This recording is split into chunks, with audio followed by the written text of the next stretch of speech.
क्या आपको पता मेरी पिछली 3 अपॉर्चुनिटीज जो मुझे मिली है अभी जो FP एडुटेक में मैं ट्रेनिंग देता हूँ, या you can say that I am director with FP Edutech. इससे पहले I was working with HSBC bank, उससे पहले I was working with State Street Global Advisors या स्टेट स्ट्रीट कॉर्पोरेशन। ये तीनों अपॉर्चुनिटीज मुझे लिंक्डइन की वजह से मिली है। व्हेन आई से लिंक्डइन की वजह से मिली है, मैंने जाके जॉब्स पे अप्लाई नहीं किया। क्या किया?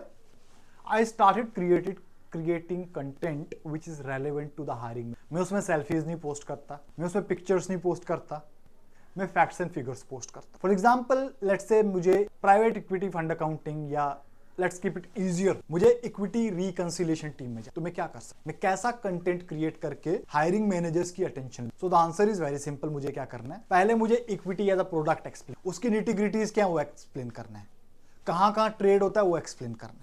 ये मल्टीपल पोस्ट जाएंगे मेरे लिंक्डइन। उसके बाद रिकंसिलिएशन कैसे होता है उस पे मैं केस स्टडीज बनाऊं, उसके साथ में मैं स्कैम्स पे केस स्टडी बनाऊं। ये सारी जब केस स्टडीज मेरी लिंक्डइन पे जाएं, there will be hiring managers who will keep monitoring me. The moment they have the position open, what they will do, my name will strike in their mind. Let's say कि मैंने भी there are like 100 resumes, out of that one is my resume। When they see my resume, उनको ऐसा नहीं लगेगा कि हम इसको नहीं जानते। उनके सामने एक फ्लैशबैक आएगा कि हाँ, Syed Jafri is writing consistently at LinkedIn. I know this is setting an additional expectations from their side कि मुझे इतना कुछ आना चाहिए। अगर आपको नहीं आता है तो पहले रिसर्च करो फिर लिखो, बट अगर आपको आता है तो आपको क्या मिल रहा है, एक एक्स्ट्रा एज मिल रहा है। आपने क्या करना है इस एज का, आपने इस एज का सही तरीके से यूटिलाइज करना है। कैसे करेंगे?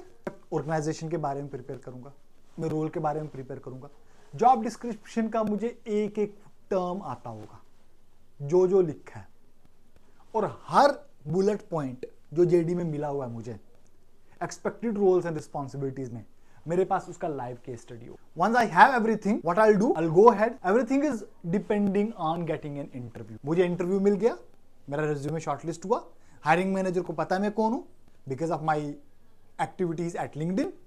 अब मुझे क्या करना, मुझे डिमॉन्स्ट्रेट करना आता है वो, और मैंने केस स्टडीज बनाई है। मैं उन केस स्टडीज को एज एन एग्जांपल वहां पे demonstrate. The moment I do this, being as an early stage professional, 95% you have impressed your hiring manager. क्यों?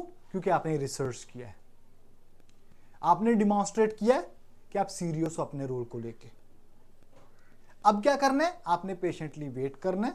इंटरव्यू हो गया, थैंक्स नोट ईमेल आपने डालना है, everything goes back to LinkedIn. आपने जॉब अप्लाई कहां से किया, डजंट मैटर, नौकरी से किया, लिंक्डइन से किया, कंसल्टेंसी से किया, लेकिन आप हाईलाइट किस वजह से हुए हो, सिर्फ अपने कंटेंट की वजह से। So my 2 cents on this, if you want organizations to approach you, start creating content which can add value to others rather than posting your selfies. If you are in position to do that, you will be creating an impact in the society, in the community. Thank you so much.